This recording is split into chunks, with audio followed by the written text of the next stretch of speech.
This is not a werewolf story by Sandra Evans, chapter 25. Sometimes the glass is half full, but the oven is empty. In the meadow, the light blasts through me.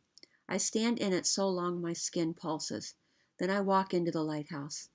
I step over the threshold with 4 legs. I'm a wolf with a purpose. I'm a wolf that means business. I'm ready for whatever Tuffman has cooked up. All weekend I watch and listen. I lead White Wolf to the lake, just outside the protection of White Deer Woods, but I never catch a whiff of the cougar or the man who wears its skin. We hunt and eat and sleep, but all I want is my chance to fight the cougar. White Wolf makes me leave on Sunday morning. She nips and nudges me. I want to stay. How will I protect her if I'm not here? 2 wolves together can defeat a cougar, right? But one alone cannot.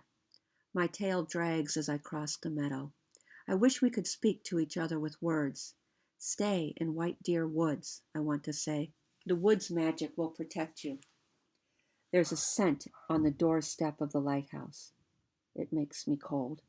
I see them in my mind before their names come to me. A boy with hair the color of a raven's feathers, and a man with a scrape on his cheek that could have been made by a hook struck in a wall, or by a bullet grazing his skin. At first, all I feel is fear. I race back to the edge of the woods to warn her, but White Wolf is gone. Will she be safe? Is this a trap? I stare into the woods. I listen. I sniff. Nothing moves. The cedar fronds sift the sharp gray light that falls across the green grass. The woods are still. From a distance, I watch the lighthouse. I am gray like the light, and I stay in the shadows of the trees as I walk the woods around the building. There's no sign of a boy or a man or the gun he might carry. I nudge the lighthouse door open. I stop.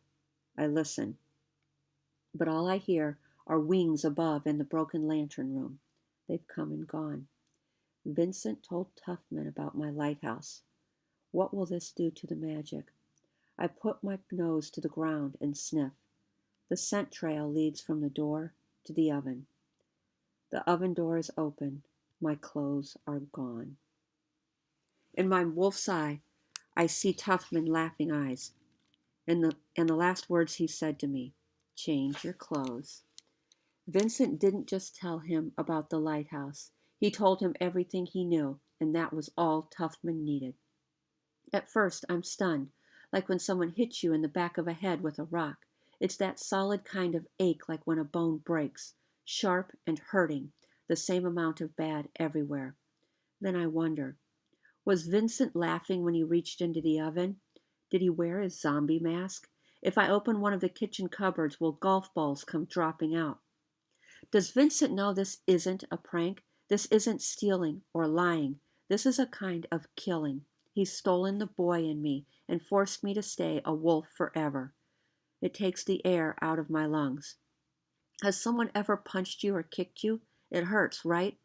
But what's worse is the way you feel ashamed, like you let it happen, like you had it coming, and now everyone can see how you are stupid and worthless and weak. What will Dean Swift think? What will Sparrow think? I know what it's like to lose someone. I don't want them to feel that way. Bam goes my heart. Will they call my dad? He doesn't need to feel any sadder than he already does. Tuffman will think he's won. He must be the one who trapped my mom, too. This way we can't tell his secret. This way he can keep trying to kill us and nobody will know or care.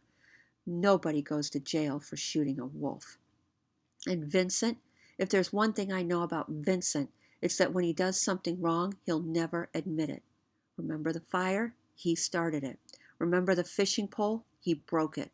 Remember my clothes? He stole them. I stumble out of the lighthouse. I need White Wolf. I don't want to be alone. But I am. Maybe she only comes on Fridays at sunset. Maybe the magic only works at the moment I change. I sit down in front of the lighthouse and put my nose on my paws.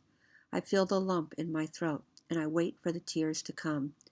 But wolves don't cry. After a minute, I swing my head up high and stretch my neck. I howl my sadness to the great gray sky. When I stop howling, the woods fall silent. I think every bird feels my loneliness beneath its red or brown or blue feathers. The rabbits and the foxes, the voles and the moles, the frogs and the snakes, they all burrow down deep into the earth at the sound of my sorrow. And then I hear a crack at the edge of the cedars. When I look, I see White Wolf loping toward me. I stand, my tail wagging with a joy so great only a tail can truly tell it. Together we return to the woods. We don't do much that day. We listen. I hear cars on the road below. The parents are bringing everyone back.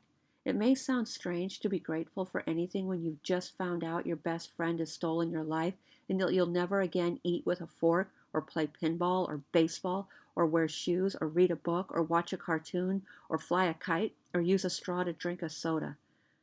But I'm grateful White Wolf returned when she heard my call. I'm grateful to find out that the magic doesn't happen just when I change. It's always there.